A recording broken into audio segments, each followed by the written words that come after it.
Hello, I'm Eagle Gardens 1 on Instagram. And this is fucking talking shit with Eagle, episode 644.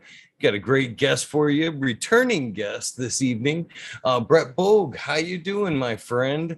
It is nice to see you. I'm glad you could join us tonight. Well, thank you so much, Eagle. I've been very interesting since the last time I saw you or spoke with you and been on the show.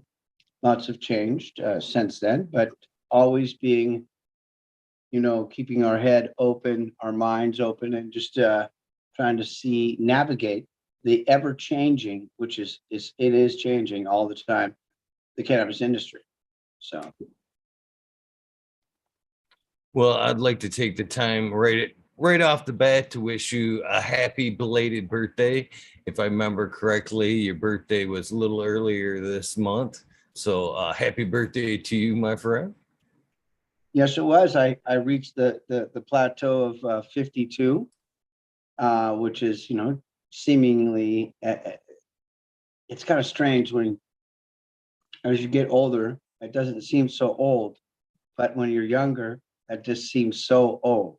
So I think age has definitely, like anyone, it should, you hope, taught me so many different ways of living and learning about myself. But I thank you for the birthday wishes. Well, last time was definitely a fun, informative, and motivational episode. So I'm very much looking forward to catching up this round. So I've heard you've been very busy, very, very busy. As you said, the cannabis industry moves very quickly, and apparently you've either been leading or running along with it. So what's been going on, my friend? So out here in New York, which the law passed a little bit at the beginning of 2022, and then the legislation and the actual governing body rules, regulations are still being toyed with in some aspect. They have a general idea of what they're doing, but I think has to do with zoning, planning, and some other issues currently. But so with that said, we've been out here really with a group advocating for the social equity and also other, I want to get this right, the social lounges where they could actually partake in smoking and buying and purchasing cannabis. So it's been, very interesting to see that evolve. And then in the meantime, we opened up a school, nykannaschool.org, and that's specifically working with the social equity as well as veterans and the other groups that are been really affected over the years because of the prohibition in cannabis. So with the passing of the law has allowed for a 3-plant flowering garden and a 3-plant vegetative garden, total of 6 plants, or if you will, for a total of a household, 6 flowering and 6 veg for a total of 12 plants per household. It's also very I think it's one of the most relaxed and one of the most,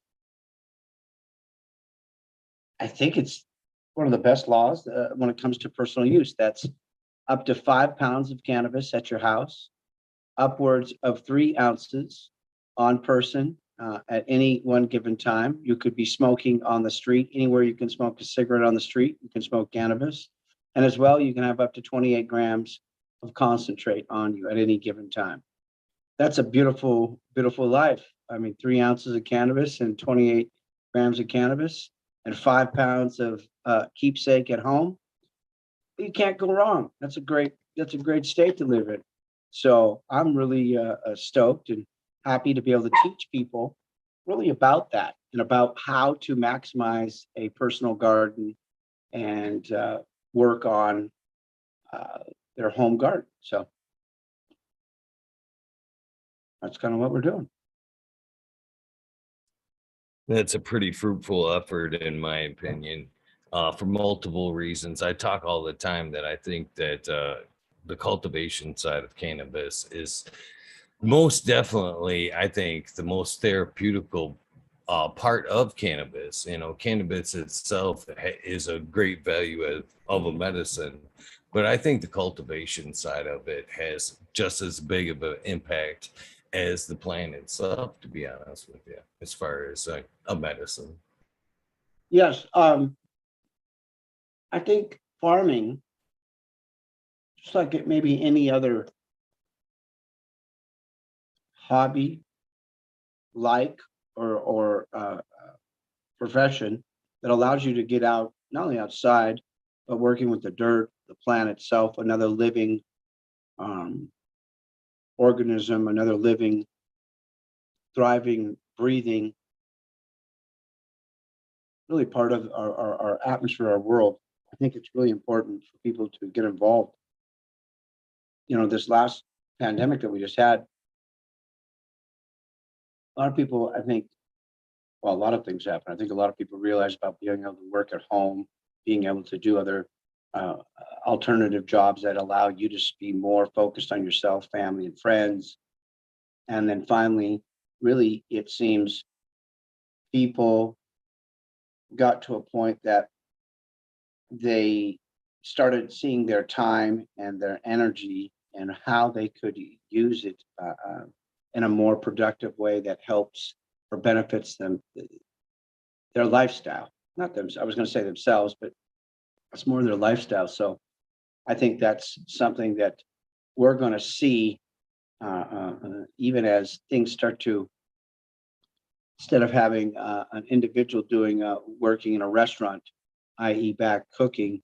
I think in the next 10 to 15 years, you're going to see mostly robots and things of that nature.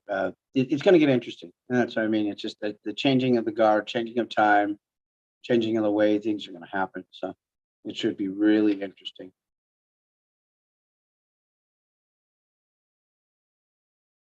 Yeah, I definitely agree with you. I really believe a lot of that. Not that the pandemic itself didn't have a lot of weight, but I think they put even more to it to put some of these things into place. To be honest with you, to get some of the people out of the picture, make things a little bit more automated. I think the plan was necessarily to scare everybody with germs, so they didn't want to touch currency or limit their interaction with people and depend more on like robots as far as like being served and stuff like that. Being more of a sanitary option, I think, was part of the push. Yeah. Well, and I also think too, kind of going back to the whole gardening, and it really put an emphasis on or how important it was. Look at, you couldn't even go get food or vegetables or fruits or things of that nature. Where now, if you knew how to farm and you knew what was going on, although you wouldn't be able to leave your house, you'd be able to come from your balcony, possibly your window. However, it would be, there's still a availability through sunlight, through air, and through mating conditions that one would be able to grow a little indoor garden. And that is something that is quintessential to life. If you have fruits and vegetables, guess what? You live. But people have decided in so many different ways that it's easy to walk down to the store or easy to go to the grocery store or even online to order it. Well, we saw, and I'll kind of land that little plane there, is like we saw that what happened. We saw exactly by that mindset, people were panicking. People were having to find alternative ways to eat, share. And those are the things that are, I don't know if you remember, I don't know how old you are, Eagle, but when I was going to school, they had what was called home ec. Home ec taught you how to sew, laundry, a little bit of a basic home economics when it comes to, some math, paying some bills type of thing. Also about cooking. And it was just really important. I mean, even as a we get these stereotypes, guys, women, whatever. I think we broke past it now, but it used to be that, the women was the one that was cooking or cleaning or doing something of that nature. And guys, in so many different ways, that was your opportunity to learn how to be self-sufficient. And most of the time, if you're not living with someone else, how to be able to take care of yourself. And it's a wonderful thing. I think, especially as you get older, people, women are like, wow, you know how to cook, you know how to clean, you know how to take it. Well, yeah, I know how to take care of myself. What do you mean? What are you talking about? Of course I know how to do that. Sometimes people get a little shakazula. So just a difference in preference, I guess, you know.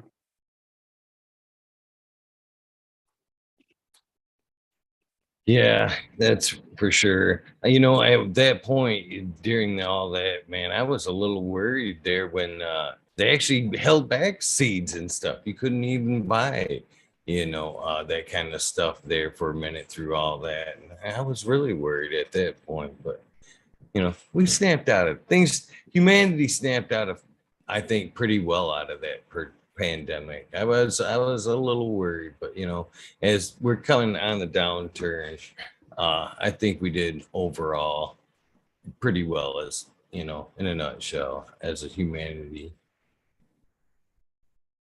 It's interesting. I know other countries are having another outbreaks, and they're having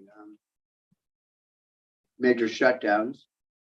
So I don't necessarily say that will happen again here. I do see other things happening, but again, we've made it through worse times. I do think there's probably a lot that has to do with the amount of people and other variances and variables that will play a factor in the years to come, right? So it's a never changing story, or ever changing, I should say. Is. So, I owe you a little bit of a nod here. When I spoke to you the other day, I had mentioned to you that Joe Petri, the king of Nepal, had mentioned you in one of his recent interviews, kind of giving you some credit for bringing in the spreading of true genetics in the cannabis industry, giving, proper dues. And well, one of the things he's been talking a lot about was light schedule. Us using too much light and it being a ruse for all this time. But you brought that up almost a year and a half ago. You were talking about that on the show, that we were running our lights too long. So what is it? You're obviously still on the boat about that. And well, one of the things he's saying is unless we adopt some type of a lighting schedule changed, a lot of these growers trying to get into the industry just won't make it. You know what I mean? They're overpaying for power, and it's such a big overhead. They should be smarter and using a more photoperiodic lighting schedule. I think it's really important, and I think if people take a look at the impact that a 1,000 watt has on the environment, a 1,000 watt has the footprint and the emissions of basically a car going around the whole world. It puts out a lot of emissions, and I think if we are saying, here we are, this plant healing, helping, whatever, almost like in the essence of doing a mining for Bitcoins or other mining, you're using so much power, you're actually harming more than you are helping when it comes to the environment, the fuel, the source, and the overall impact that we put on the electrical systems. I heard here in the next year or two, California will have to go into pure blackouts. They'll go into blackouts because they don't have enough power. So when we start to look at things of that nature, we're talking about we're supposedly, the greatest civilization of all time, and I think a lot of it is this is kind of, a little heavy, but yet kind of right in the vein. Need to kind of take back and look at how can you reuse alternative, and that goes right in with the lights. These new LED lights are great.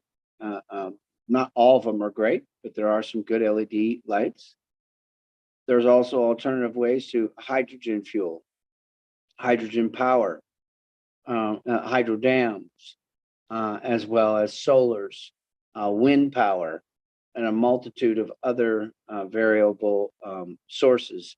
But I think that we could lead the way because we use so much. We are consumers of so much power, especially within indoor grows, that we could be kind of the go-to, the looked at companies. And that's kind of very interesting to think that all these years we've been kind of looked at as the taboo company, as the, cannabis. Now all of a sudden, it's cool. It's the in thing to get into cannabis now. And, these big companies that are joining forces, the big MSOs, not all of them are bad. I don't think that they're the big evil, but also at the same time, there needs to be a room so other companies can grow.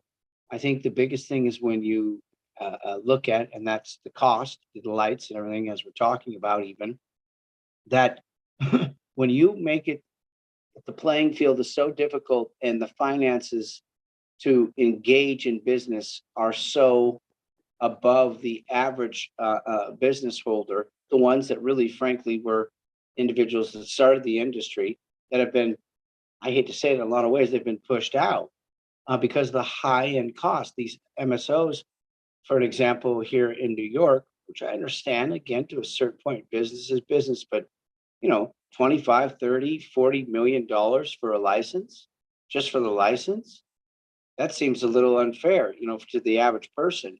It's like they should have allowed the average person to spend maybe $1 million, $2 million bucks, which I think is quite reasonable for 5 of those licenses, and then let the other 5 battle it out for 50, 100 million. They can afford it. They have the money, but allow at least someone the availability. So that's the one thing about cost, especially electricity, as we started the conversation about what and the importance of finding a light, and also when opening up a business, especially if it's a growing business or you're a large extraction where you're going to be using a lot of wattage and power.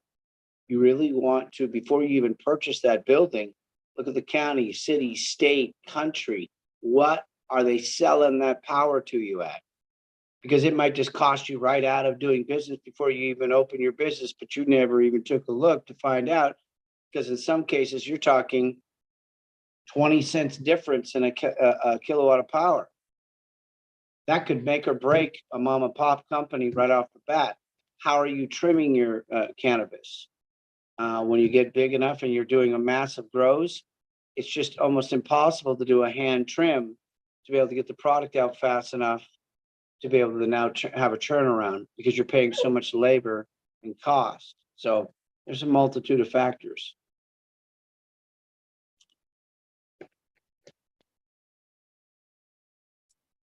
That's definitely for sure. I've never really thought about, looking as far ahead of like how you're going to trim and stuff like that. I think a lot of us get caught up in our ways and think it will just scale up as we do, but sometimes it doesn't. Sometimes it is more time consuming and cost consuming than we initially thought. I think a lot of us can relate. 4 lighter, 6 lighter, 10 lighter, 20 lighter. Your garage kind of starter kit. Okay, great.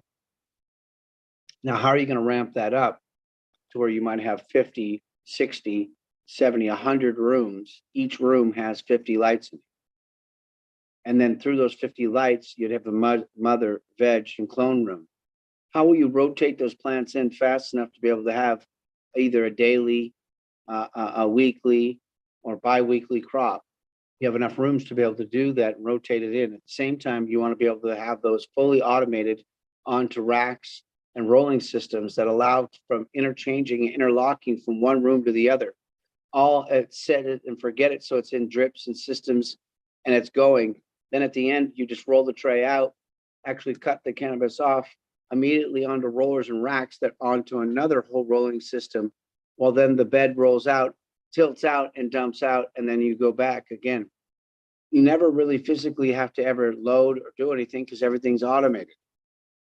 And then while you're doing that, the cannabis is done and dried in a perfect room with temperature, humidity, and fans and things of that nature in a proper time, and then cured. Once it's cured properly, you have the availability to do it fresh and or frozen. Depends on what you're making. And then from there, using those machines, the machines that could actually not only trim it, make the keef, and then when you're done, take out the material, and now you can make water hash in the exact same cleaning machine that you have.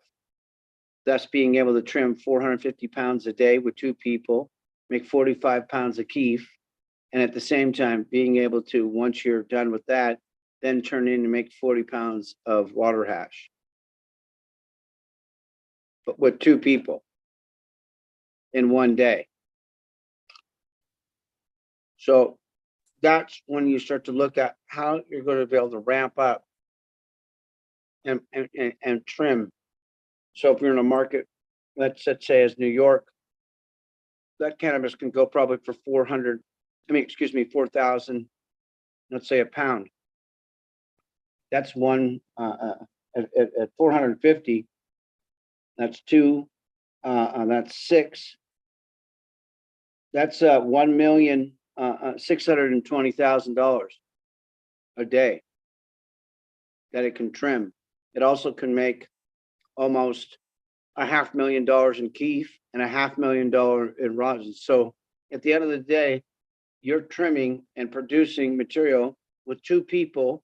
Once you're done, that has about a $2.3 million value a day with 2 people.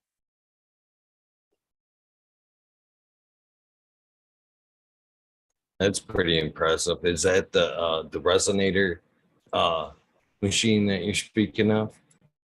Yeah, the original Resonator.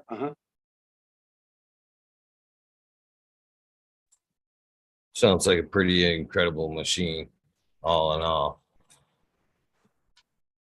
Yeah, it'd be 2 people working 24 hours a day, 3 shifts, and away you go.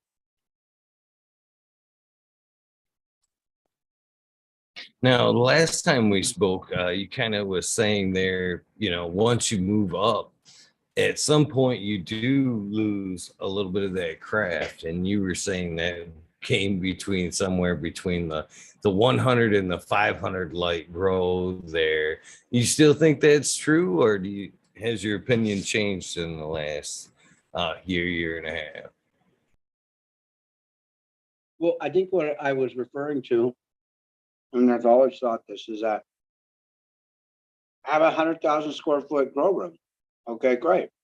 None of the rooms will be bigger than 1,000 square foot. And that's how I do it. And once you do that, you can create, if you did it on that level, you probably have to realize that out of that 100,000 square foot for zoning, planning, drying, curing, break rooms, bathrooms, and other ancillary to that 100,000 square foot, you're probably going to end up no more than 60,000 square foot of actually canopy space. The rest will be all the other ancillaries that have to be done on a legal grow. Because you have to have all this, city planning and zoning and blah, blah, blah, blah, blah, blah, blah, exit plan, site plan. I'm sure you've seen it or heard other friends or people talk about. It's quite an in-depth RFP, and sometimes it could be 2,000 or 3,000 pages of material. A lot of it's jargon, a lot of it's rules, regulations, but it has to be quoted and put into your plan in order for it to be accepted. So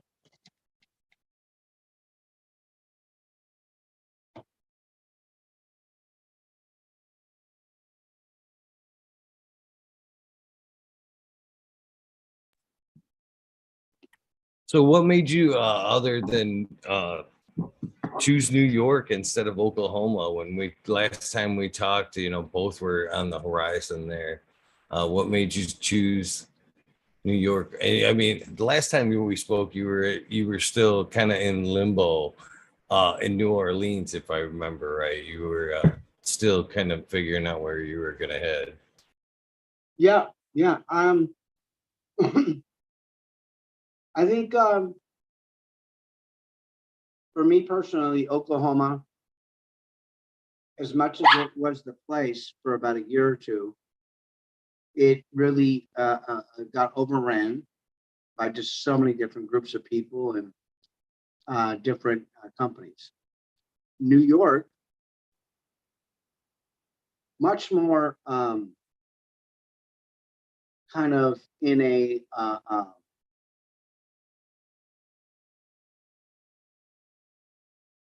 systematic, controlled system that will allow for literally this market. There is no really other market like this market when it comes to the sheer volume and the amount of people that show up here. The overall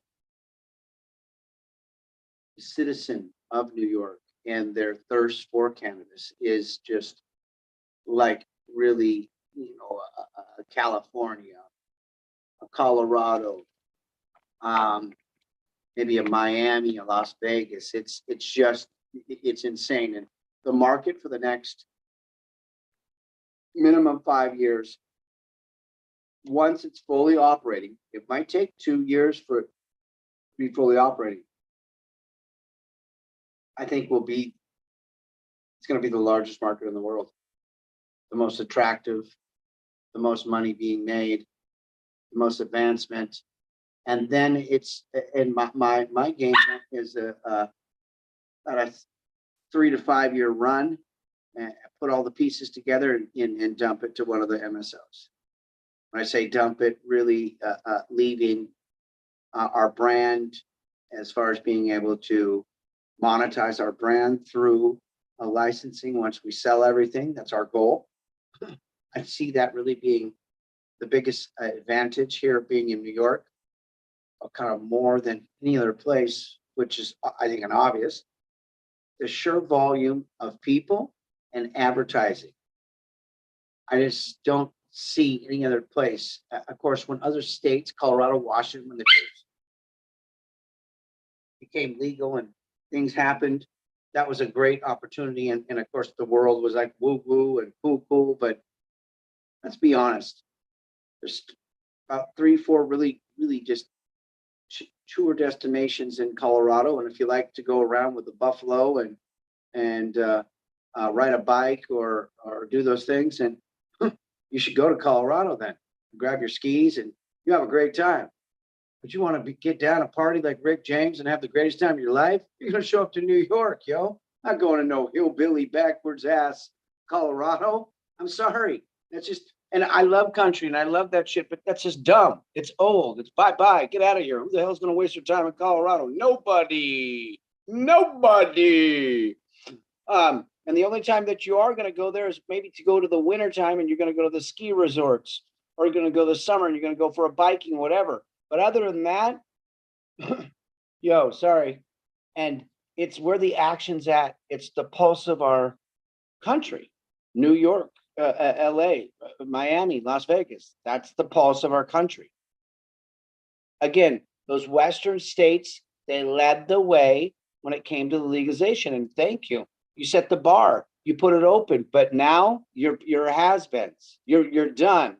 You're like nothing. Bye-bye. You're a nobody.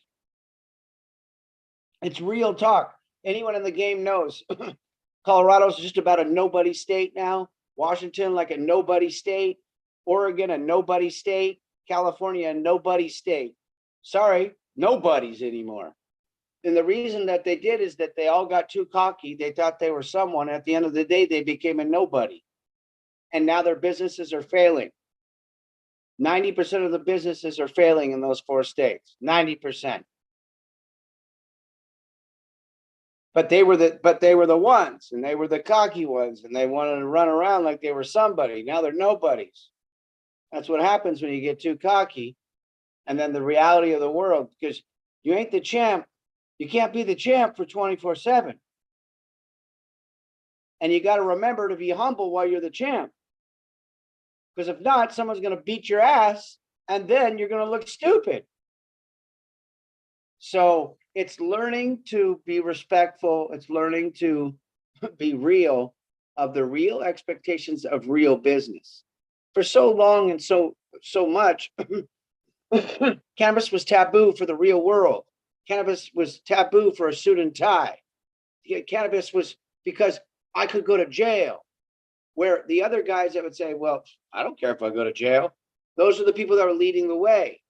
And it wasn't until finally, the laws changed. And then all of a sudden it became the chic, the cool thing to do. I always give people all the time. Remember, a lot of times you go to college, all of a sudden you got one of your buddies that's in college.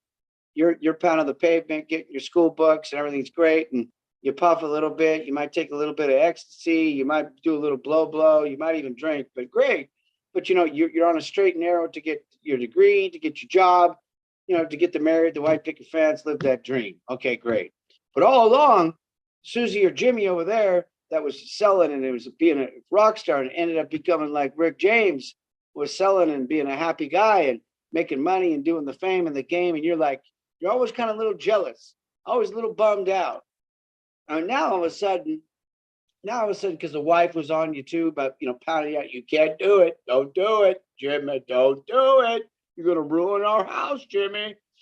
And so the next thing you know, now it's legal, and now all of a sudden you get to be cool. But what you did is for all those years you didn't have to hide necessarily because you had a regular job. And if you did good in your regular job, you made enough money. And now look what you get to do. You get to come into the cannabis industry that your buddy Jimmy and Billy that was being a rock star, but you don't really know fully the whole game. You don't fully understand, if you will. I was explaining to some executives, it's like, I really believe when you come into the CEO of a cannabis company, and if you've never grown, never extracted, never sold any pounds, never did any interstate trafficking or any country trafficking, how if when the shit hits the fan, are you going to jump off from the top of your perch and come down and get your hands dirty? You're not. So if you look at it that from the standpoint, you're actually the worst hire that your company could have done from the get-go. They failed the first day they hired the CEO. Whoa. And that's 95 to 99% of the whole cannabis industry are failures. And they're failures because you put, which now everyone understand this, you can put the college guy there. But if you don't put Rick James next to the college guy, for all those that don't know, I'm Rick James. And if you don't put Rick James next to the college grad, and then you team them together, the same will be if you take a grower right here, and then you take the grower, instead of disrespecting them and not paying them, which 99% of you do, you disrespect us. Then you go hire some horticulture ding ding. Now the horticulture ding ding is great. He can tell you about the fertilizer mixes, the pHs, the ppms, the ZPBs, and the DDDs. Great. Come on and grow some doobies with me, bro. You have no clue. You'd have your finger up your nose picking nuggets for days. And then you expect those people to go in and grow? No, a good company would go get the horticulturist or the botanist and put them with someone like me. And the same thing would be for the extraction.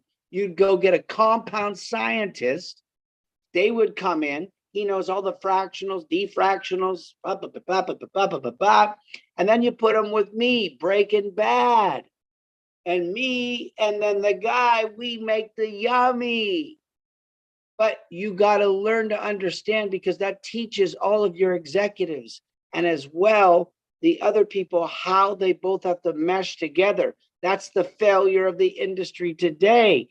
You got these guys that want to have all these degrees and tell you that they know everything. You know a number. You know how to take the widget and the gidget and put it into the box, calculate it out, and ship it out. You might know how to market it and put it in a box. Great. Do you know how to make the product that goes in the box? No, that's a big problem. That's a huge problem. And that's the failure of the cannabis industry. You got a bunch of college grads that want to be like Jimmy and Sue because that's cool now, but they were never cool. You didn't break the laws. You didn't, you didn't do what you had to do. So how do we fix that? I really believe that you start to go and you train, you pull these CEOs and everything, and you bring them into the dirt and ground right at their companies. They have a continuing education program throughout their company, and it allows for the people that are in the dirt and the ground to be able to elevate them into the CEOs of the company. And it evaluates all people. So with the commonality of what we're doing, you touched on it earlier. It's about farming, it's about community, and it's about growth. And if you don't know how to do them and work together, your company will never be successful. And to end is that you can look at all these publicly traded companies. A majority, I would say, I like to use, numbers, these aren't factual, but I think they're very close. And that's statistically that about 80% of the cannabis companies are losing money, They're losing money because, again, you put a college graduate into a Breaking Bad position. You need Breaking Bad with the college grad. If you don't have that, you're never going to win. I don't care that you can go to the True Leaf, the Crescos, you can go to all these companies. They want to play real with the public. They want to pay real with money. Open up your books. You're all losing money. You're losing hundreds, if not billions of dollars a year. But supposedly you're the biggest what? Failure? You're the failure because you don't listen to the fucking Breaking Bad people. We made this game and we still are making it today. We're going to show you how to do it in the way that it was supposed to be done from the beginning. Most of them like to steal ideas. Advanced Nutrients looks like they just stole one of my ideas. But those are what they do. Companies like that, they need to steal. They need people like us. Because without us, they're nobodies. They want to front that they are, but they're fronting on other people's ideas. They're fronting on other people's business models. And it's easy when you have a lot of money to do that. You can make up stories. I mean, the greatest publications of making stories. I mean, in some ways it's factual. High Times Magazine. You pay enough money, you're going to get a story. Skunk Magazine. Pay enough money, you're going to get a story. Cannabis Culture. Pay enough money, you're going to get a story. It's not true journalism. It's plagiarism and fakeness because there's no accountability for the stories that you're writing. Who went and did the research to prove this story? You just wrote the story. If you're not going to go factually prove it or print something on your website or print something somewhere, and you want to go out, because if you have a dislike or you have something of someone, these are the things that the cannabis industry, needs to figure it out. You know what I'm saying? I mean, it's got a long ways to kind of police itself. And at the end, people that are smart enough, I would say this, that you could probably read, again, a number, online, 60-70% of what you're reading is, someone's one side of a story that really has not, again, been gone through. There's no proof to the story. It's just a story. And I just wish sometimes people would, understand that there's a much more than just reading a story and then that's what it is. It's factual. Well, it's factual to that person. It's factual to that article, but is it really factual? And the chances of it are it's probably not. So I just went on a rant right there about good factual information and reporting. I think it's really important. So easy to mislead the public, I completely agree. You know, that's one of the things that cannabis has been pushed underground for so long.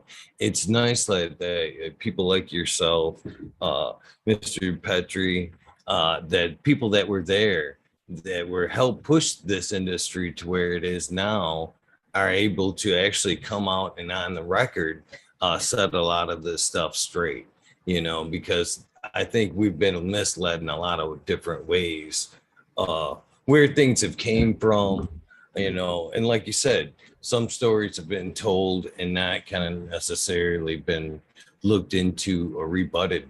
You know what I mean? The other side of the coin, basically. Uh, so it's nice to hear, you know, firsthand from a lot of these folks, so we can, you know, start to piece together, you know, some of the real factual background of the cannabis industry. I think like anything, it's just facts checking, digging deep if it's really important to you and you really want to know. You know, one person can tell you the story. Again, that's their version. Or if you ever heard that before, a story can be told, and there could be 100 people in the room. And the crazy part about it is, but it's just our human nature.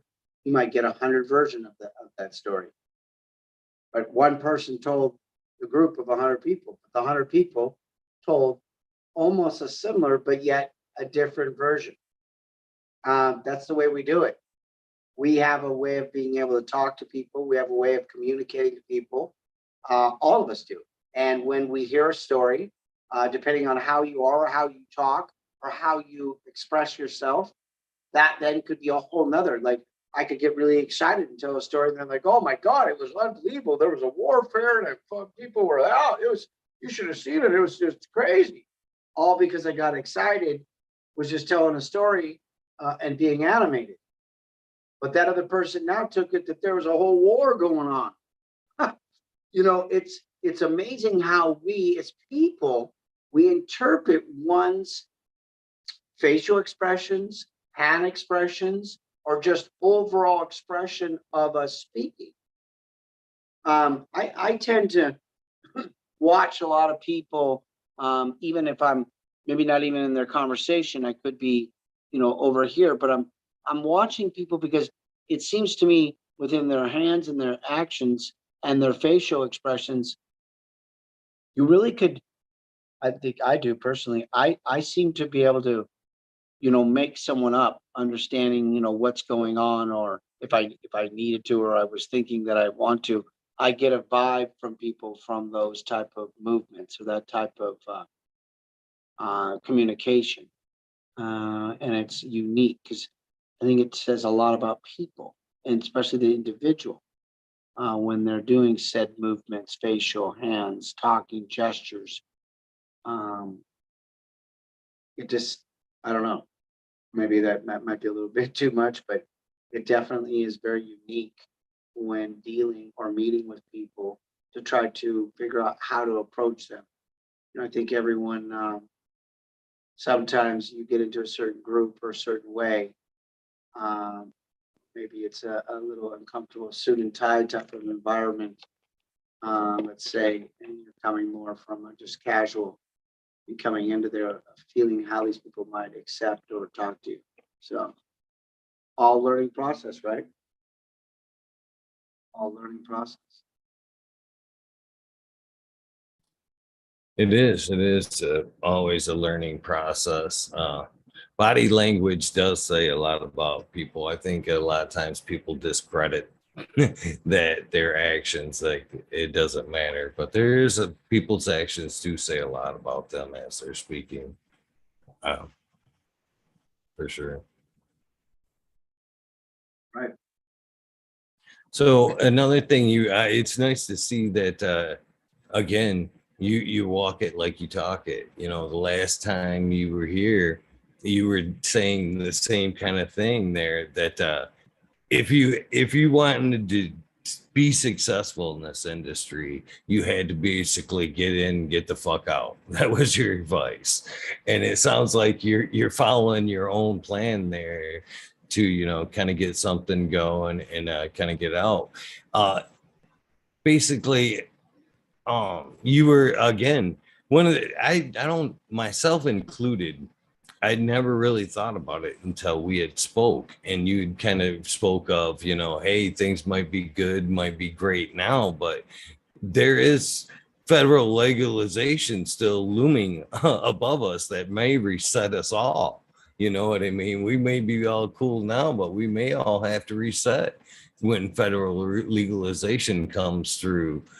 Is that something that you're still kind of a little worried about, or do you think they're going to come on board and play fair and kind of adopt state by state policies, or, you know, it'll be an easier transition overall? I think in the coming years, we will see it federally legal. I also believe that's what I talk about, the entrance and the exit point, and a strategy for that, because I think that the big companies, all of them, from the Nabiscos to the Budweisers to the Coors to the Coca-Cola to the Pepsis to the however, whatever company you want to talk about that seems to run or is the brands, those companies will be the ones that will be at the forefront. They will be servicing the majority of our nations and our worlds. And once that happens, why not, like any, now just take, step away from the cannabis industry, look at any business. And then when that business takes off and then it needs to, and then it goes global, well, then it gets bought out for billions of dollars. And that's what we're doing. That's all we're doing. Is literally just saying, okay, and again, you mentioned something that's so true. We're forging a new time and rules when it comes to dealing with cannabis and the legalization. Not only as we speak now federally, but of course each state. As we go forward, this will be regulated and taxed and controlled just like alcohol, tobacco, and firearms. It will be every agency in the country. It will be ran from that same throne and that same perch. And once that goes into effect, cannabis will be, imagine, I mean, even now it's so cheap, but imagine, going and getting an ounce for, $25, $50, something like that, or you'll be rolling it, or pre-rolls will be maybe a little bit more expensive because of the labor and whatever it is to roll and whatever. The cannabis will be relatively cheap, and then the high end and the high price will be when we go to the pharmaceutical, nutraceutical, or even edibles or drinks, where we know that you can break them down to a tenth of a milligram, and a tenth of a milligram that makes 100 out of 1 gram. 100 out of $5. Damn, you just for 1 gram is $500. So all of a sudden now you've really made a value into the cannabis business. So that's what I see happening in the future.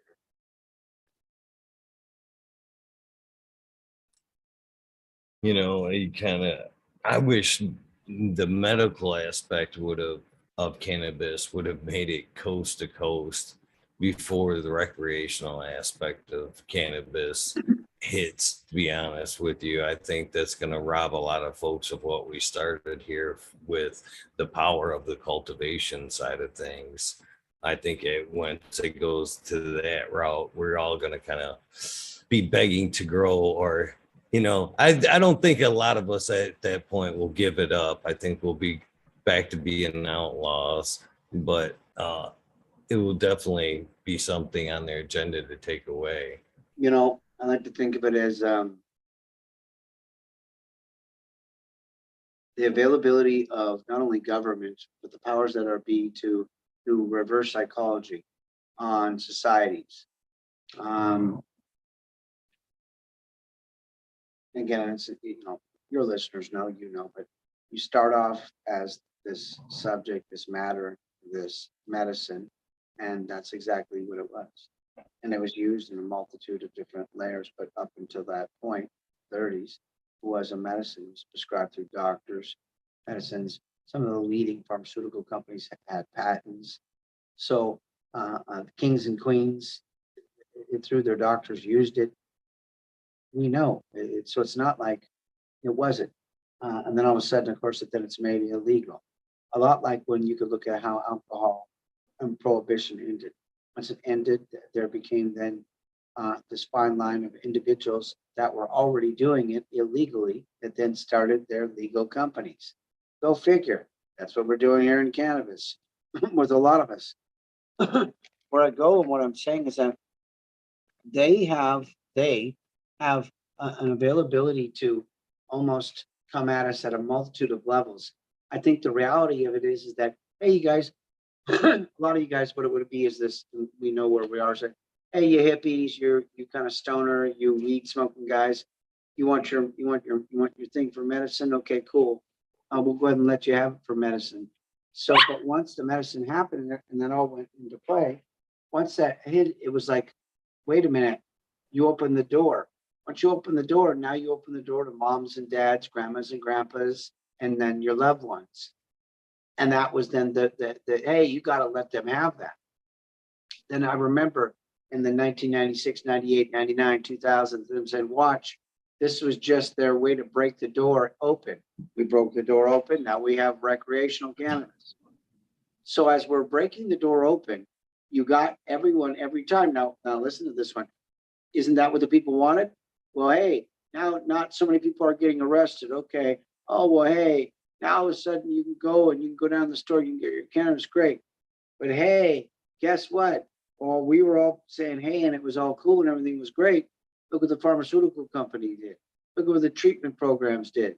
Look at what this did. Well, what they did is they switched over from what the medicines that we have been, the pharmaceutical, the man-made drugs, now just switching back over to what was already used already, what was already known to cure and help and fix. Well, what they've done is they've been able to, in a financial way, basically manipulate the general public. And they did it, not only through propaganda, through news, through a multitude of other layers. Then they made laws, Jim Crow law and things of that nature, and other laws in our country that prohibited even the research and development of the plant. I just think that sometimes we, as a general public, we forget our history.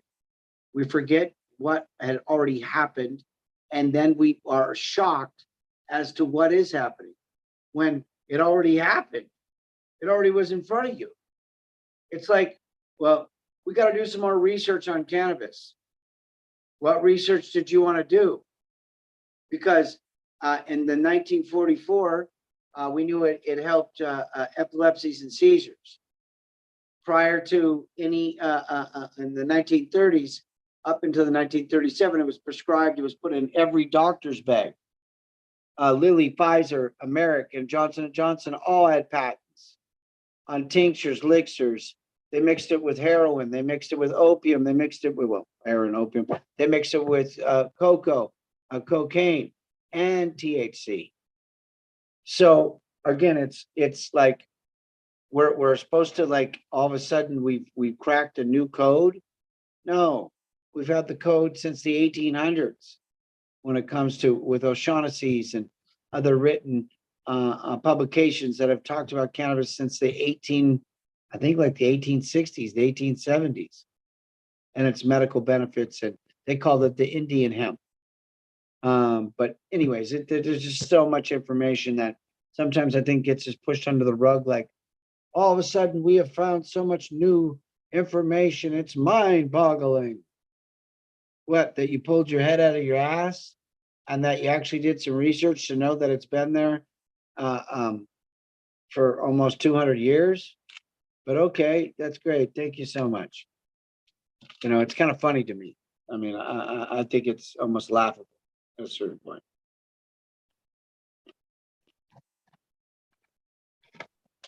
It is somewhat laughable. I think at that point, they're just discovering, the relationship, how it works in the body. They're not necessarily rediscovering it as a medicine. You know what I mean? Yeah. So on that kind of same note, we talk about medical cannabis all the times and certain strains being able to help certain ailments. One of my worries has always been kind of once it goes recreational, it'll be weaned down to a few strains. But then I listen to people like yourself that say, hey, it's only fucking 4 strains anyway, basically, that it all stems from.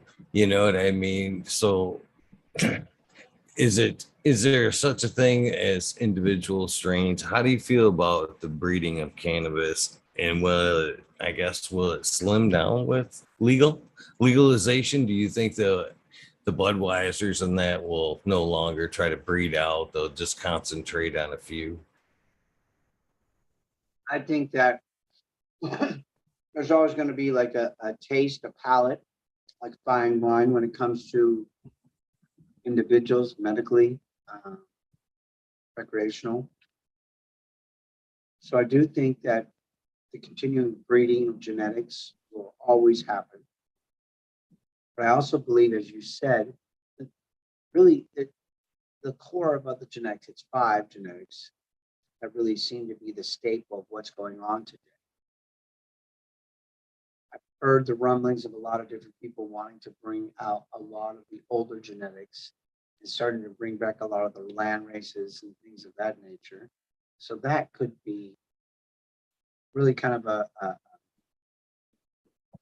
opening up Pandora's box, if you will, just the unknown, but yet so many good, just gems ready to be redeveloped and reseen.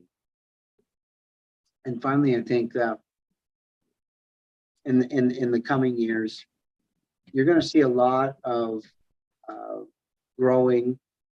I think in the lab, I think when it comes to like other alternative ways of growing instead of the actual plant, like yeast or other alternative ways to be able to create the actual THC itself. So I think you're going to see that coming into play. And then finally, I think it's going to play a big part, and it's going to be almost like a mixologist, an individual that's going to be able to come in and say, well, you have said disease, and out of that said disease, you need, out of the endocannabinoids, you need X amount of CBN, X amount of CBG, X amount of THCV, X amount of THC, and such, and isolate a treatment program for you specifically. And that's what I think we're coming to. And that's why I think we've seen this almost separation of saying, hey, wait a minute, these clubs, these social clubs, as much as yes, they are in one aspect giving a medicine, they don't have the credentials to do that. So let's make a separation of the two. And now you can capital, and then we're back to now that capitalization of finances. And now you've taken what 1 gram would cost $2, $3, $5, $10 now costs $500.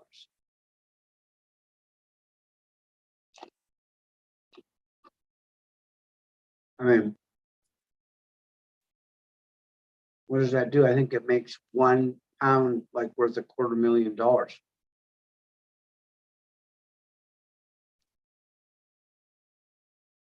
So I just kind of I giggle a little bit, and I agree with you though. I cannabis will come to a custom blend, as you're kind of speaking of, when they break it down and see what each compound does, and they'll be able to kind of interview you. Oh, what's all your ailments? We'll be able to dial this in. I giggle just because I think if the medical system would do that for you pretty much now, we've eliminated a lot of need for medicine, period. If you went to your doctor right now and they went, all right, let's take a look at you. You went in and said, oh, I'm not feeling well. And they went, okay, let's take a look at you. What do you have in your system? Let's check your blood. Oh, you're deficient on these vitamins. You need a little bit of this. Here's my vitamin concoction for you. You know what I mean? Or eat these foods, come back in a week, and then if things aren't all right, we'll try something out at that point. I think we wouldn't need a lot of the medicines that we, you know what I mean? If we took that same cannabis outlook and just took it medically, I think we'd avoid a lot of problems in general, Yep. to be honest with you.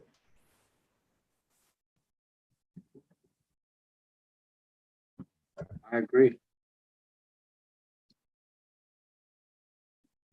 So I guess how is as far as genetics go, and somebody that's kept and passed and kept things straight for a very long time with cannabis, how do you see yourself with genetics and moving forth in the biz? I see, obviously you have some other irons in the fire, but is genetics always going to be something that you're moving forward with?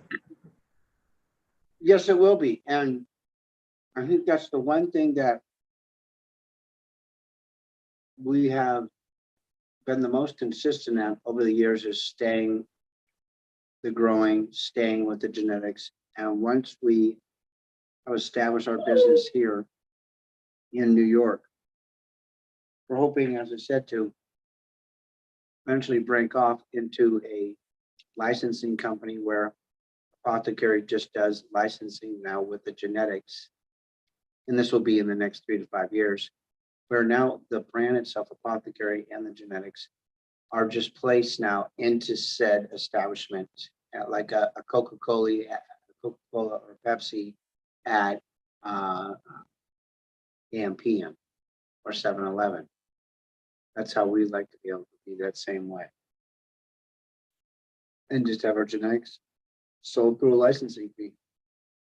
That's our big goal. But I do, excuse me, I do believe the genetics are playing more and more significant, especially as far as taste, smell, terpenes, and things of that nature. People are really developing a nose, developing a palate, a taste of what they like, a smell. I think we can all agree that cannabis has so many factors of why you like it, especially a personal relationship. Smell, taste, high, not high. Again, multiple factors. So I think genetics will always be our number one mainstay.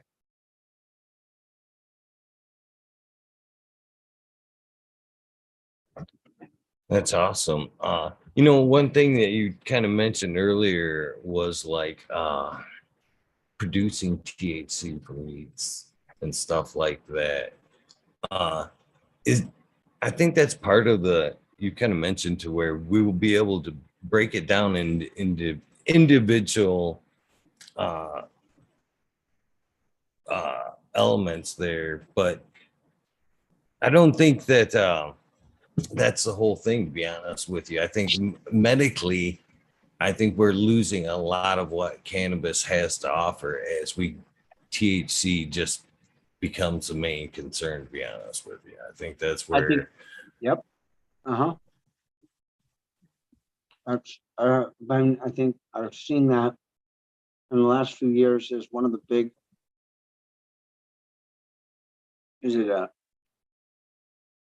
point of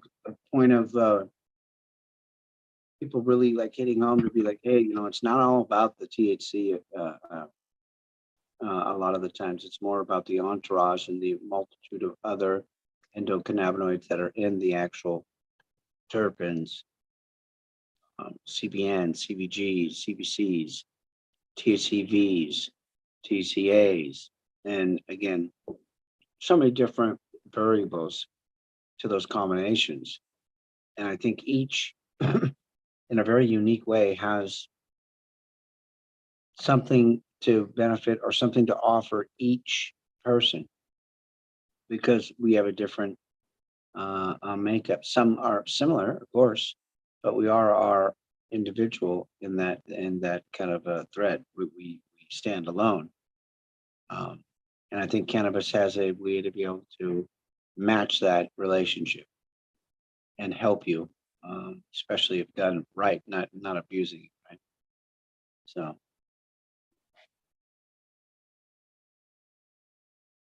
I think you're absolutely right on it having an individual relationship. And I think, as a lot of people talk about, I think that does come through mainly through terps. You know, I'm a firm believer in, plant medicine, homeopathic medicine, stuff like that. And as I learn more and more, a native approach to it, you know what I mean, is like a using plants as more like a spirit medicine. I think that's what the relationship we have with cannabis, as we, look it over and smell jars and become more and more aware of different terp profiles. I think as you sniff them jars, you make that relationship with it. You know what I mean? It you've made that handshake. Yes, this is the one, basically. And it calls out to you, this is the one, I'm going to work for you. And I think that's the relationships kind of built through terps, not necessarily THC numbers that they're forced to choose by. Again, I think that's where we'll be lacking again in the recreational market, when people are trying to go for medical reasons. That's what they're being pushed towards constantly, is THC to numbers, and they're not even able most times to be able to smell their cannabis. I mean, they're just, again, presented with a bunch of numbers that are just confusing to them. You know what I mean? We've lost that handshake. Yeah, that's so true. So true.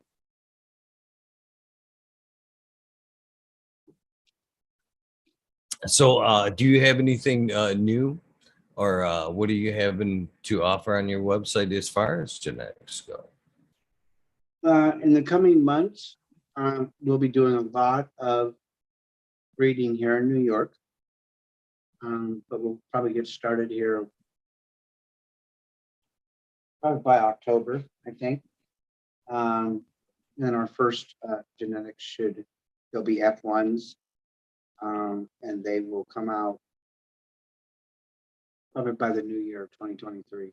And we'll have probably 2 new genetics that we'll be putting out, doing mostly testing. But I think we're going to have some nice gems. I definitely do. And then we're really excited. We have so many.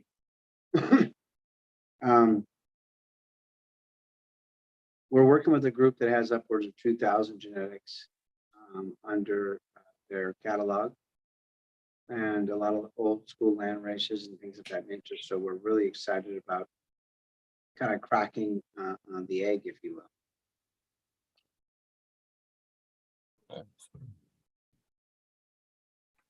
2000 genetics. Wow, that's quite the library there.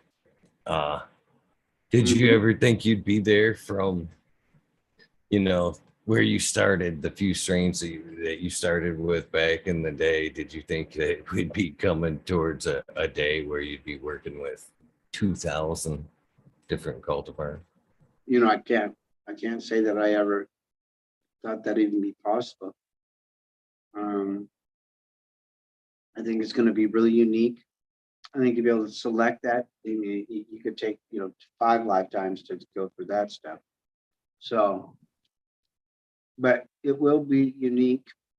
Like I told some of the people, I'm like, I'd just love to do a huge sea of green at one time, do all 2,000, and categorize them as sativas, hybrids, and indicas. But to have that many to smoke at one time, wow, that's the way to do it. Huh. That would be nice to have a jar collection of 2,000 different strains to work your way through. And we both know it wouldn't be a 2,000. That would just be the end game. It would take you many, many jars to work it down to the Right? that 2,000. Holy cow. Yeah, that'd be You insane, can't right? be stored dream. Yeah. Insane. So do you have any advice for anybody out there that's still willing to make some claim into the cannabis uh, community industry? I hate the industry word because I know it's two different things. You know, I would definitely, when you are making your business plan or you're an idea, know first your demographic, which is, kind of an old cliche. But more than that, I think I may even said it last time, it's that I think we're to a point that people can understand basic growing or extraction or even cooking for that matter. But you may, and they may want to really look at themselves as much as, well, mom and pops are, I'm financing this, I'm doing that, great. But when you start out and you think that you need to do everything and you are building a product like everyone else, and there's so much product, and that's where we're at right now. And people can't sell their product because they didn't line up the sales before they finished the product. And the product itself is not going to sell itself. It doesn't work that way. Just like anything else, you're going to have to get out there and hustle and do everything. So my biggest word of advice is to have everything gone. Have your individual, if it's one little bit or however many little bit, that's what it needs to be. So, Bret. What about to cannabis in general? As somebody that's taken this plan a very long ways, how do you feel about the way it is, the overall overlook of cannabis today, and where would any advice for how we take it in the future? I think we just need to really again, be very appreciative of the people before us. Look at some of the things that they did, how we got here, and then not forget, because none of us really are really were the for the time being. You could be the king keeper. What does that mean? You were bestowed other genetics. You got other genetics. You were lucky enough to breed some genetics, however it was, but you really didn't create really much of anything. What you did was is you are the keeper, and then now you are the distributor of with the blessings. That's what we are. We're as individuals that are growing or individuals that are helping with genetics, and we're putting them out there, is to remember the people who were before us, to give thanks, to let people know it's okay. It's not. It's you don't have to be ashamed that there were other people before us that laid a lot of the track work, that did a lot of the work. It's okay to let everyone know and their name and that support. So that's something that I think is one of the number one things to keep our our our business, our economy, our how we do things, can really affect the overall business. So anyways, I think that's really important. Really, really important. You were incredibly humbled last time we spoke, but you seem even more so humbled now. Can I ask what's changed in the last since we spoke? You know, it is it's so it's so easy to make statements or make fun of or be disrespectful to people. It's almost easier than it is to actually take the time to look at someone, uplift them, be more motivational, if you will, in your statements. So for me, I think I'm just getting to a point in life that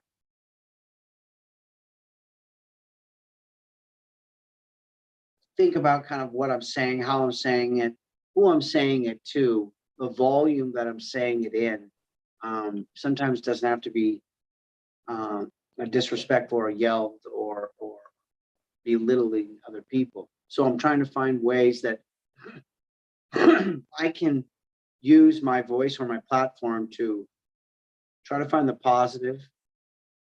And sometimes it's difficult.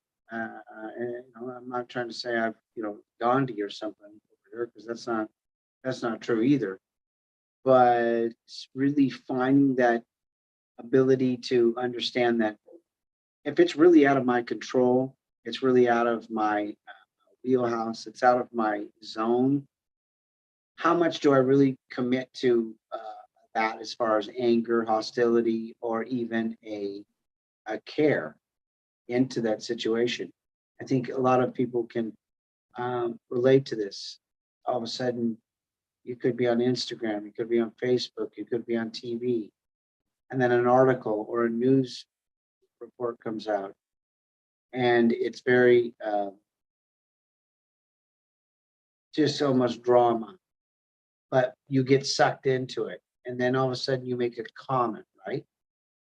Or you get an opinion, or you get it instant. Could be bad, could be wrong, whatever. But my point is that it's, again, a human nature, and that's something that I've been trying to work on. Is that it doesn't matter. You could be driving down the street, look at someone, and then you have an opinion about it. Or they could, or you're watching TV, and then that person made one word, they said the I the wrong way, and now they're the motherfucker. But for what? Why? Because they said I that way. But we don't realize how we project and how we instantly make this impression about this other person. Well, what you just did, without you even realizing, you just judged that person. So I had to stop to say, hey, wait a minute. You could do that if you want, but you'll constantly be battling yourself internally.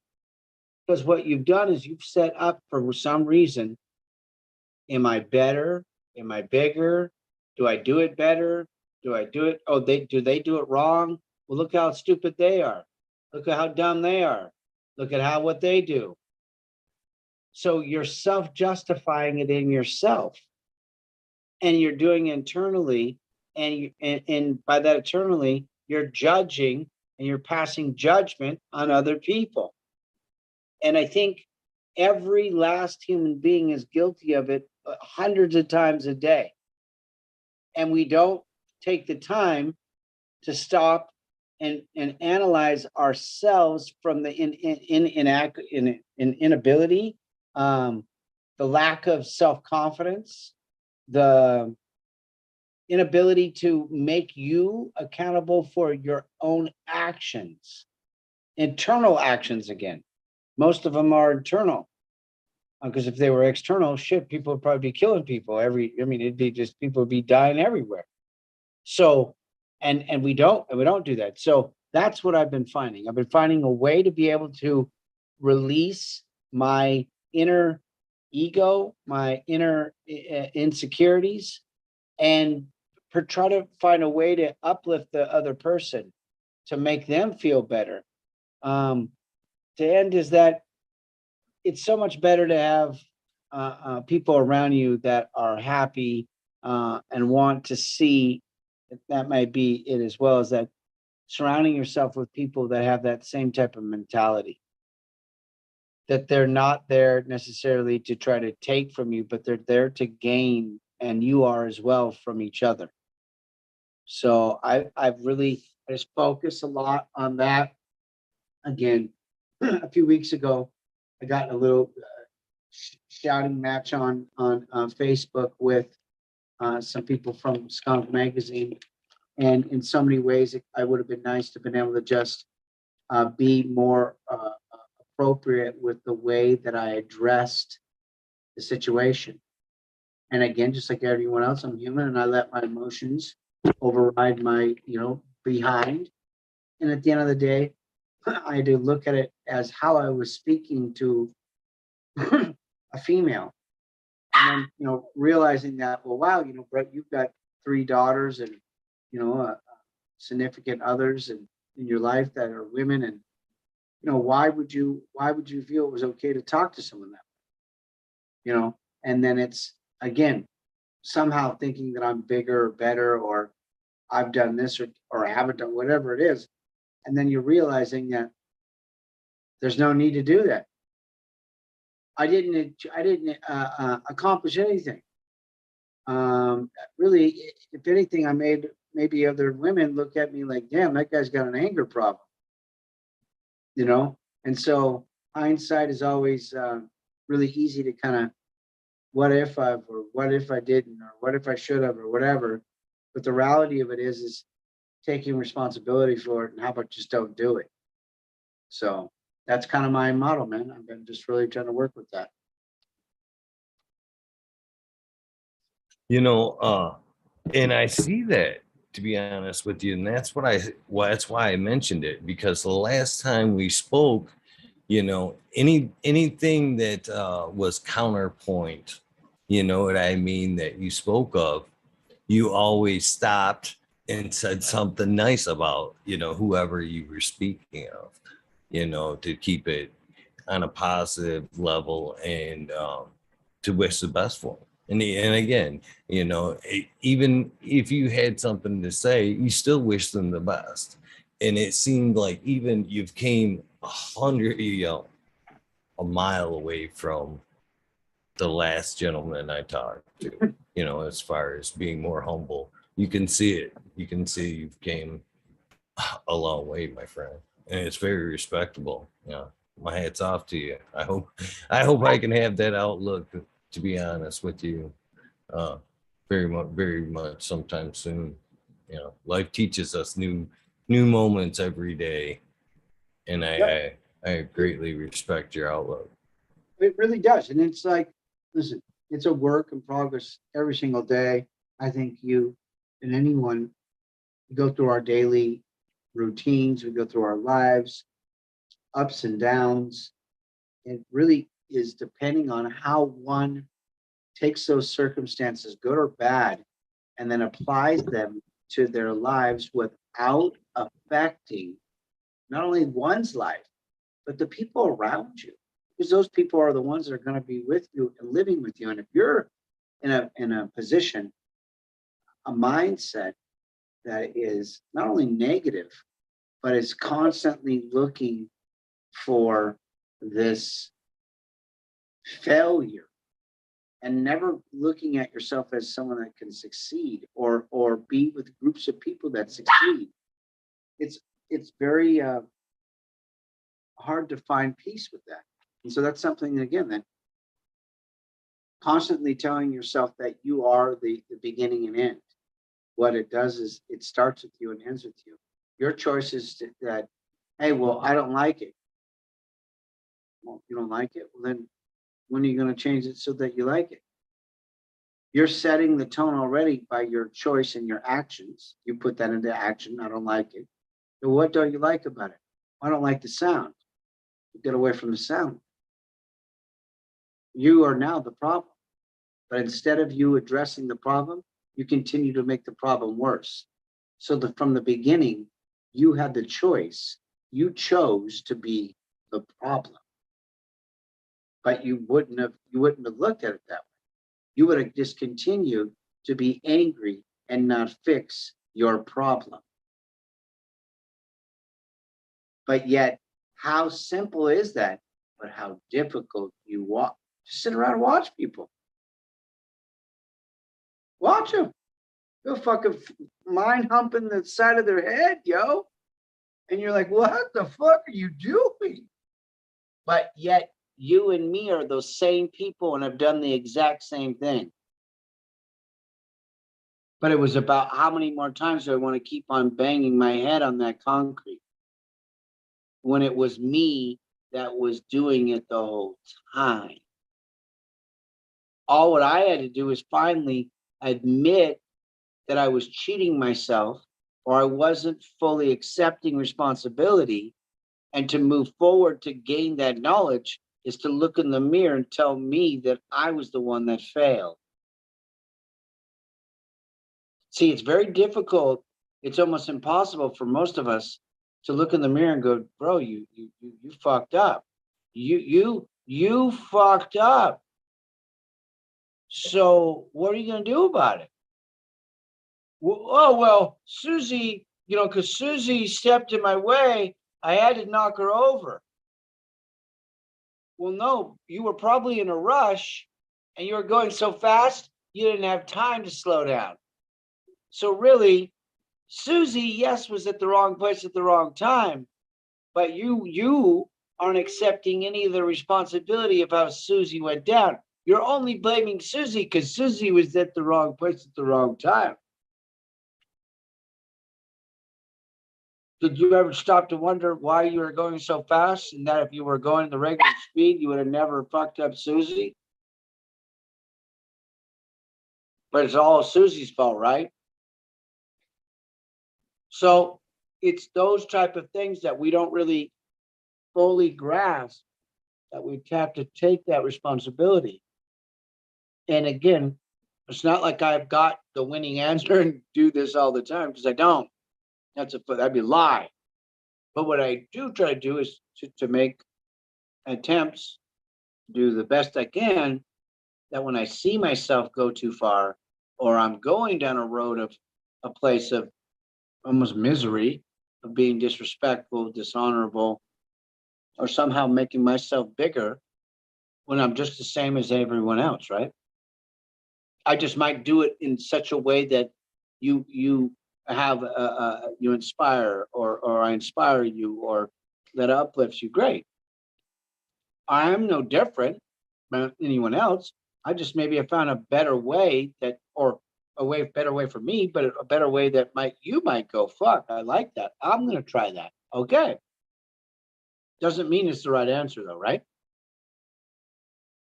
You're gonna have to go through your journey, and I'm gonna go through mine. And that's the thing that I've really realized. It starts and ends with you taking accountability. I think that's the number one thing that's wrong with society today. We make too many excuses. Oh, well, they grew up this way, or oh, this happened, or oh, this did. Well, great. So did he. So did Boozy and Susie, and they didn't go fucking light anyone up. It was, I hate to think about it, but it's so much. We have parents, we have everything, we have children, loved ones, aunts, uncles, whatever. The next thing you know, they have some problems. And then we as family members, we don't want to realize that those problems are getting as such that they become dangerous to society and themselves.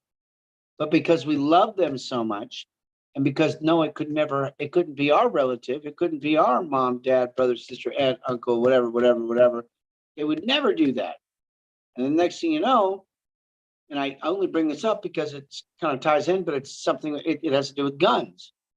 I always tell people all the time, I'm like, I understand that there needs to be some type of control, and I understand that there needs to be rules and regulations. We're in a society that needs those. But are we in a society that says to ourselves, the gun crawled right out of the closet or the cupboard, it unlocked itself, and then it went out and it killed people? Right? Well, yeah. People want to ban guns. So you want to ban a gun that took an individual, let's be real now, took an individual to go in a closet, box, locks, whatever, take it out, pull out the thing, possibly put bullets in it, then put it in their pocket or their bag or whatever, then go to wherever the scene of the crime is, pull it out. Oh, wait, let's get it right. And then pull the trigger. Well, in what part of that equation did the gun do it? It didn't. A person did it. So when will the accountability happen? So where does that start? I'm sorry, but I'd go back to the mom and dad's house first. Those are the first people that now are going to jail. Oh, what? Accountability. You already do, unfortunately. God bestowed upon you a crack-a-doodle.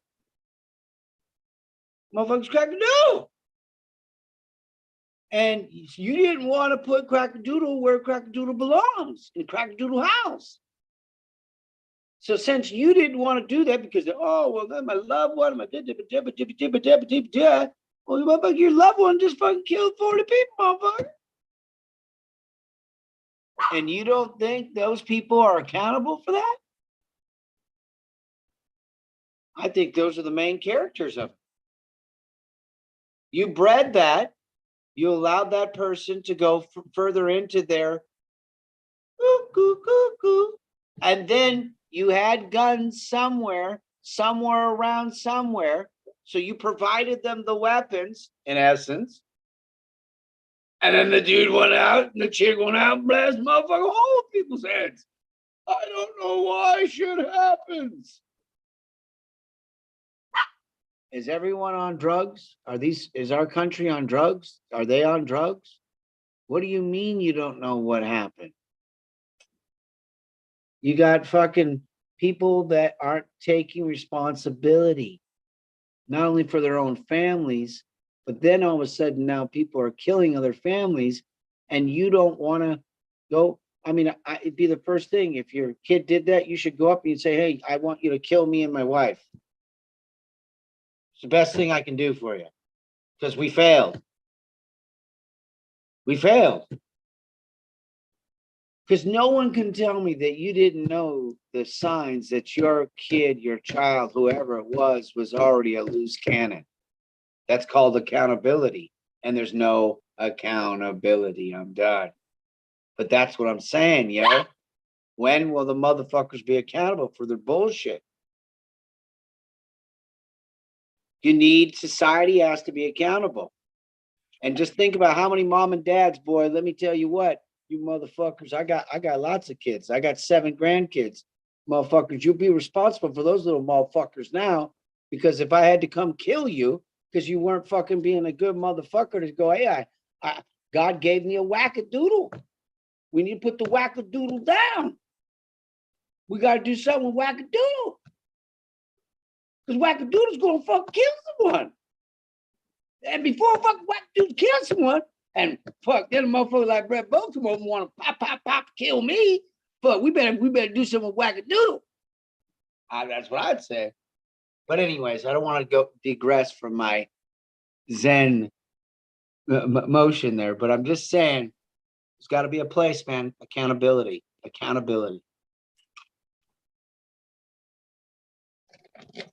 I get it. I do. I really do. People need to more and more reflect on their actions and how they're going to affect other people. I don't think people even care anymore in most cases. People tend to be in their own little bubble and not necessarily think their actions transcend so far.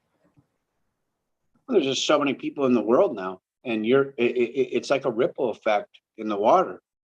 You have no idea what your cause of action and what it can do. Certain people just have a power amongst our world, right? Popularity is a true thing, and people idolize a lot of different things and facets of other human beings and things that they do. And a person like that, Michael Jackson, when he died, Prince, when he died, Muhammad Ali. If you look at some of these people that have died in the recent years that I can remember, and the impact and the mourning that it had, because people idolized these individuals, right? They idolized what they were doing.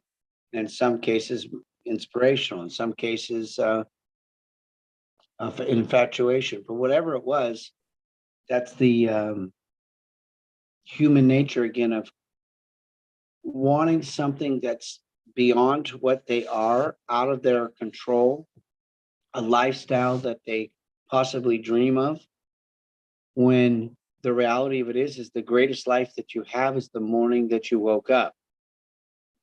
You only realize that at the end of your deathbed. Because now you're only wishing that you would just what?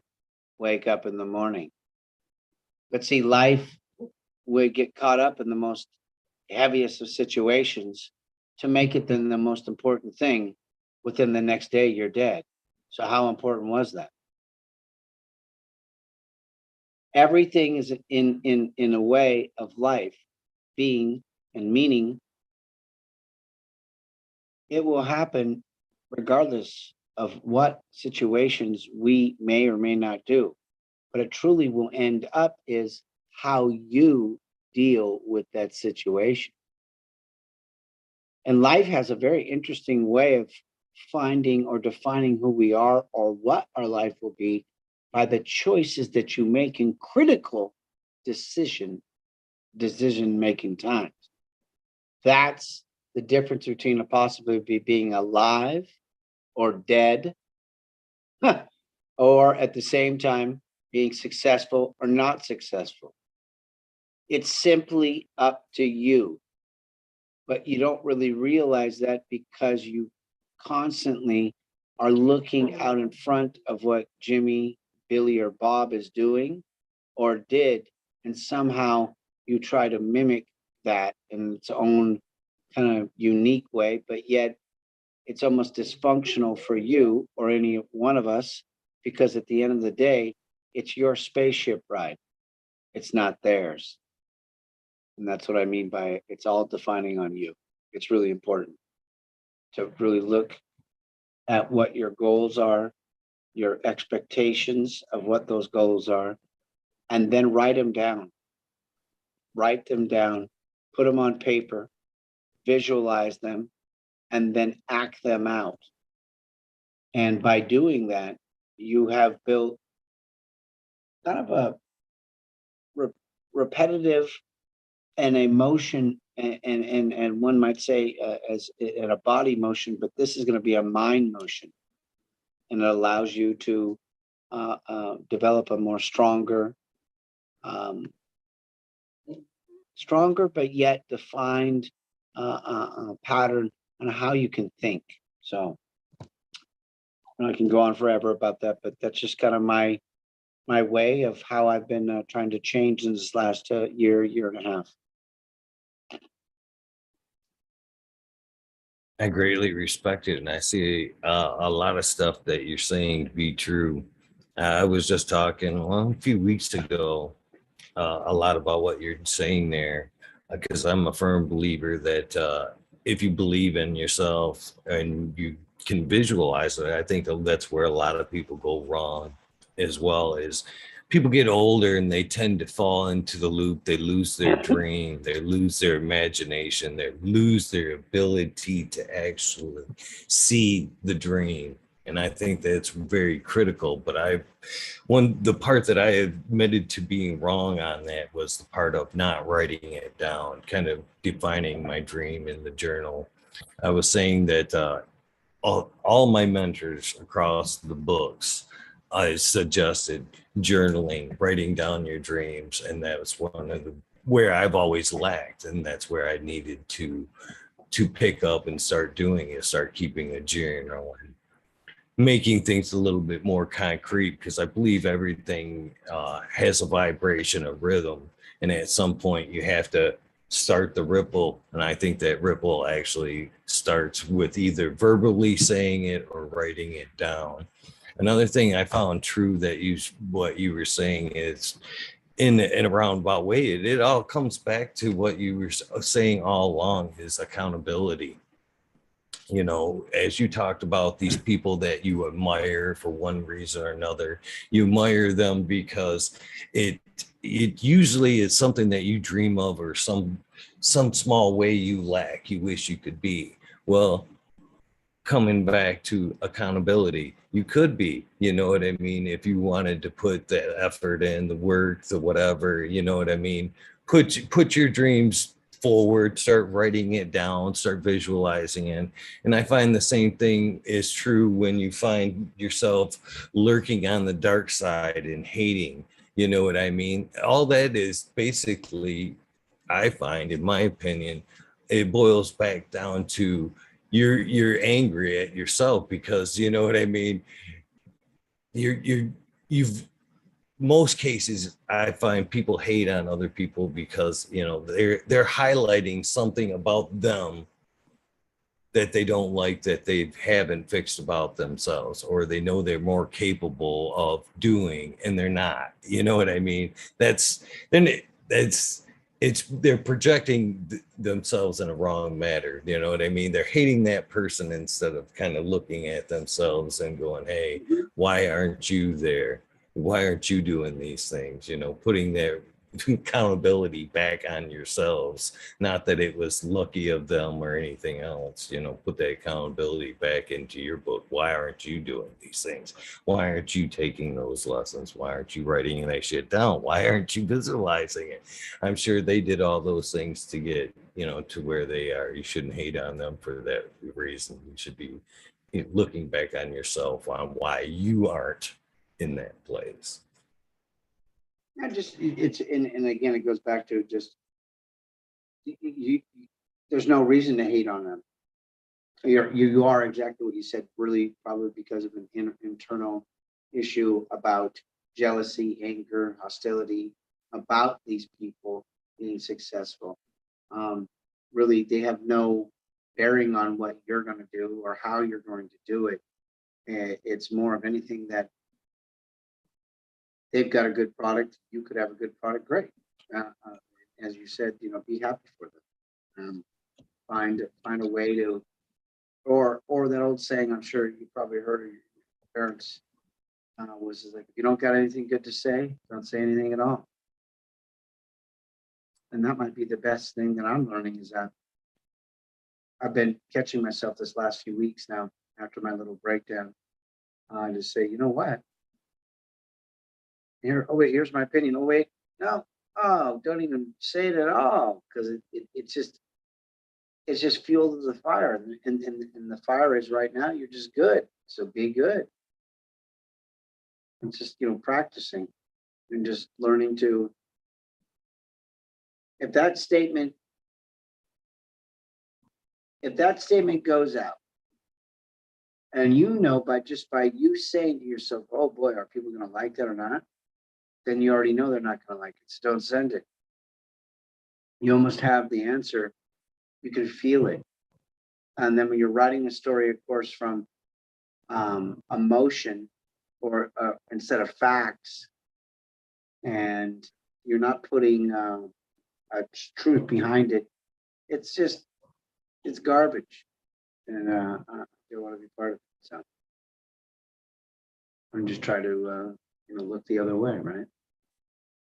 If I'm not the one putting it out there and being negative, then people eventually, I think, the truth will come to the top, and they'll see that that it's just a way, like you said, of them being able to kind of reflect or bounce things off. It is what it is. So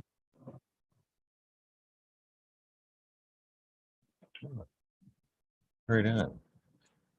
Yeah, life has strange lessons in it. You know, at some point, I wonder why we don't figure a lot of this stuff out. I think we're meant to figure it out a little later in life for some reason. I don't know why it is, but it seems like lessons that we should have learned earlier on. right.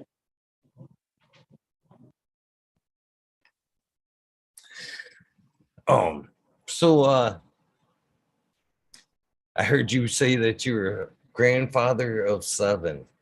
Uh, Pretty awesome stuff. How did that humble out and when did that come in your life? I'm very recently kind of joined the grandfather club there, and uh it's already kind of humbled me in a lot of ways. Just holding the grandson for the first time kind of already changed my outlook on a lot of different things. So, when was your first humbling experience of becoming a grandfather? It was about 11 years ago. It was my oldest grandson is 11, and my youngest and she will be, it's a girl, it's a granddaughter, and she's in the oven now about 4 months. So we have about 5 more months before she'll be in the world, and then so we'll have a brand new baby. But it's been, it's like you said, it's so different than having your own child, because you don't have the 24 hours a day, 7 days a week, taking care of. So that's a huge, as a parents, that definitely that's a job. That's a job. The raising a child these days is very interesting. My first child was born in 1987. So I look at it, like a lot of things, like I've had, and then my last child was born in 2005. So that's almost 20 years of baby making right there. And that's a big gap. There's 19 years difference between my oldest child and my youngest. So, I guess that's just, the difference of, our families, specifically mine, very unique, because there are, I have daughters that one daughter's 35, another daughter's 32, another daughter's she'll actually be 20 in about another 3 weeks. And then a son that's 16. So it's interesting to have the dynamics in such a broad age group of kids. And then to have the grandkids, I was, man, what was I would have been, I think I was about 39 or 40 years old when my first grandkid was born. So I was pretty young as far as a dad. But yeah, very humbling, no doubt. The grandkids keep you on your toes for sure, because they're running all over the place. They play lots of sports. So it's just never ending. If it's not football, it's baseball. If it's not baseball, it's soccer. If it's not soccer, it's basketball. If it's not that, it's swimming, it's conditioning. It's like, oh my goodness. I wonder how my parents did it with us as kids. Getting into the game, practices, and getting your clothes. Oh my God. It never ends. Never ends. I actually had to have that talk with my dad there at one point. As parent to parent, I was like, I just got to thank you, because he was a single parent, and raising us both on his own. I was like, man, I got to give you some credit to everything you provided with for us, all that you did for us and shit. I don't know how you did it to these days, to this day. I don't know how the fuck you did it. Man. So I just wanted him to reiterate that, everything he did, every little lesson, everything I took for him, I appreciated, and it's things you don't necessarily appreciate until you do it on your own. You have to try to do all those things yourself. I think all of us go through it. All of us tell our parents, like, I'll never do this. That's insane. Why would you do that? What kind of a parent are you? Oh my God. And then all of a sudden, you have your own kids, and then you're like, yo, I just did what my mom and dad just did. I said I would never do that shit. Yeah, because you don't fucking realize at the time how fucking stupid sometimes kids are, and how dumb shit that they'll do. And then as a parent, you're like, what are you doing? And then they're like, oh, whoa, what do you mean? And you're like, dude, I promise you, you're never going to be in jail or dead. I'm not sure which one, but I just hope that when you leave the house, you realize that that shenanigans right there, it don't work. It don't work out there. It don't work out there. But again, it's teaching the kids and having responsibility uh, that they know that they're going to have a consequence, right? You can't get them out of that trouble. But again, it's teaching your kid and being on top of them. I laugh all the time when my daughters and kids, my son, hey, how was today? What'd you do today at school? Who'd you talk with? What'd you talk with? Every single day, the exact same thing for 4 years straight in high school. Every day, the exact. How was it? What'd you do? How was Billy Bob? How was Susie Sue? How? Why do you? Dad, I don't understand. Why do you ask every day? Why do you care? Why do I care? I care because those people that you go to school with, that's who's forming who you're becoming. That's who you see most more than you do me. You see those people. And parents don't realize how much other kids affect and rub off on your kids. And if you're not willing to pay attention to not only who your kids' friends are, but what their habits are, you're building a little crackhead. That's what you are. And you don't even really realize it because you're not being a parent.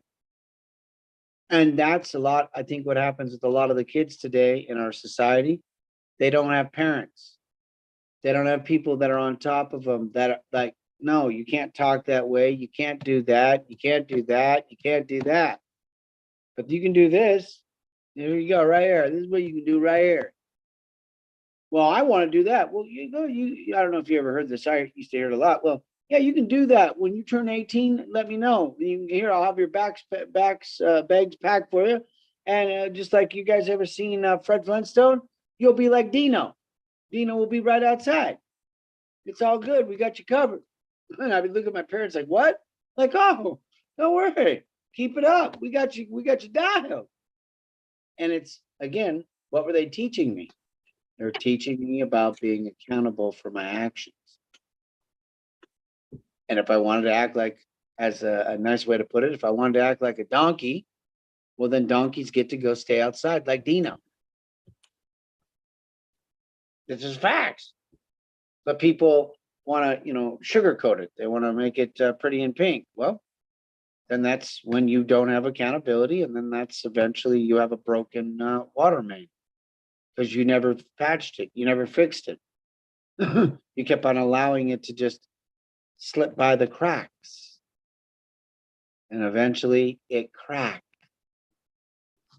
But that's, again, I think our society has a lot to learn. A lot, a lot, a lot, a lot. So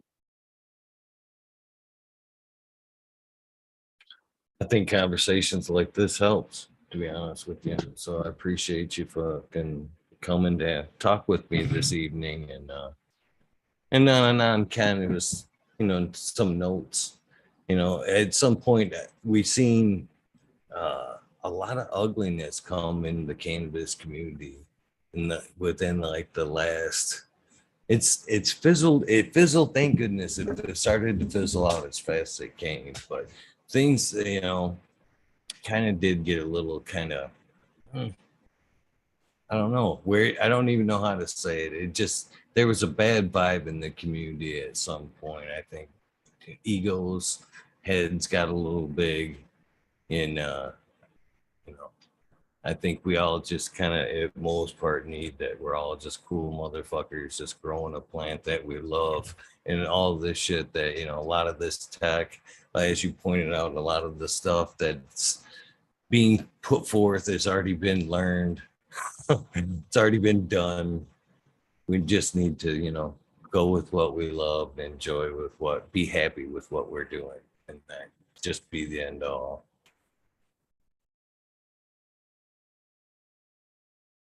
it definitely is, it's a learning process, like we've been saying this whole time. And I'm I'm just, very, I'm thankful that I still have an opportunity to grow and learn. I'm very thankful that, for all of the failures and the, successes, there's been a good amount of both, that I still have a desire to want to go forward. I still have a desire to want to finish something that I started. And I really feel, for me, it is the climax, the finishing touches here. New York does seem to be, for me, that final exclamation point where I can actually, because New York is such kind of almost a virgin in the sense of this whole legalization and the laws and the companies and the overall business models here.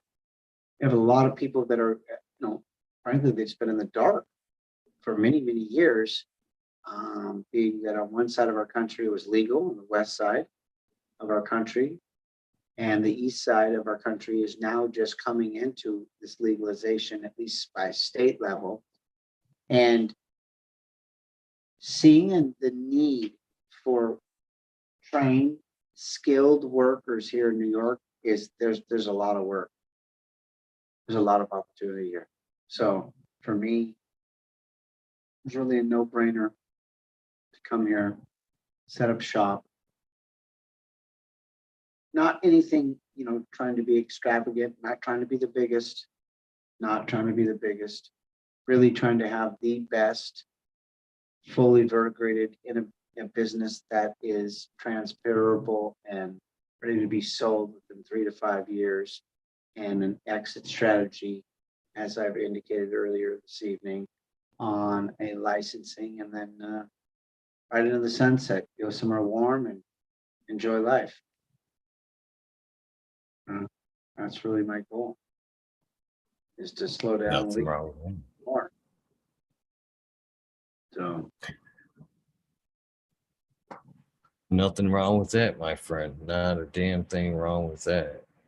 And I appreciate everything you've done for the cannabis plant. I think I said that a little bit earlier, but I'd like to say it again with, all bit of seriousness.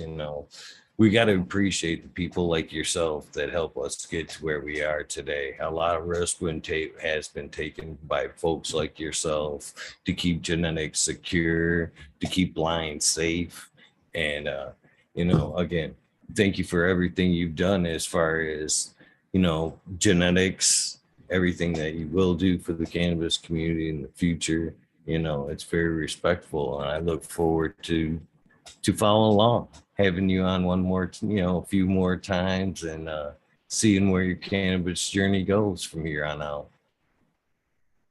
yeah, no, I appreciate it as well, having a platform such as yours, and being able to get out maybe a different viewpoint, a different opinion. Sometimes people, again, we talked about earlier, how someone could put an article out, how someone might hear you speaking, not hear the full section of the article, or hear your whole speech, and then define and or open opinion about you that is almost, half full. It's not fully there because they didn't fully get all the information. So again, having shows like this, and taking the time to really go through and hearing someone's personality, seeing someone's personality, and getting to see that, I think, is really good, not only for someone like me, but for some of your other viewers and some of your other individuals, your interviews that you're doing. It's important. So I appreciate it as well. Well, I know I told you this the last time we spoke, but both things are true. That Zoom link that I sent you this evening and the last time as well always works. Though the last time we spoke, the after show was called the Wormhole, but we've since kind of changed things around a little bit, and now it's called the Weed Nerd World, the after party show. And then anytime you see that in the title, you're more than welcome to kind of come hang out, smoke, talk what we're out talking about. We love hearing other perspectives and talking with new folks that we don't usually get to talk to. So please keep it in mind. Uh, you know, it's always nice to tell for myself to talk to a legend like yourself, but not everybody gets that option. So when people pop into the weed nerd world like yourself, it tends to make a few days when they can ask questions that they wouldn't normally get to ask. With that being said, one last final thing I like to get from you is that silly thing I call the sound bite. Again, I think if you remember right, this is my version would be, hey, this is Eagle, and I'm on fucking talking shit with Eagle, episode 643. It was 606 or 306 the last time we talked, but 643 this round. If you could, give me a little sound bite for a future commercial for this episode, I would greatly appreciate it. Yes. Welcome and thank you for turning in to the Eagle Show. It's episode 643 live on a Sunday night, the 22nd of May. Stay tuned for all the exciting news and fun times. Talking shit with the Eagle live on Sunday. Well, I greatly appreciate your time. And again, I look forward to speaking with you again very soon. And I wish you the best in New York. I hope that everything goes off without a hitch. And I hope all the dream that you've wrote down comes out just as well, if not better than when you wrote it down, my friend. With Well, I that really being appreciate said, uh, thank you so much again for your time. It's the most valuable thing that we have. I'm learning that to be true more and more every day. So thank you so much. All right, buddy. Well, thank you again. Thank you to the listeners, and I look forward to the next time. Blessings. Blessings. Have a good night. For the rest of you guys, thank you for tuning in. If you're not going to follow over into the weed nerd world, then please do remember to do something nice for somebody. Random acts of kindness do save lives.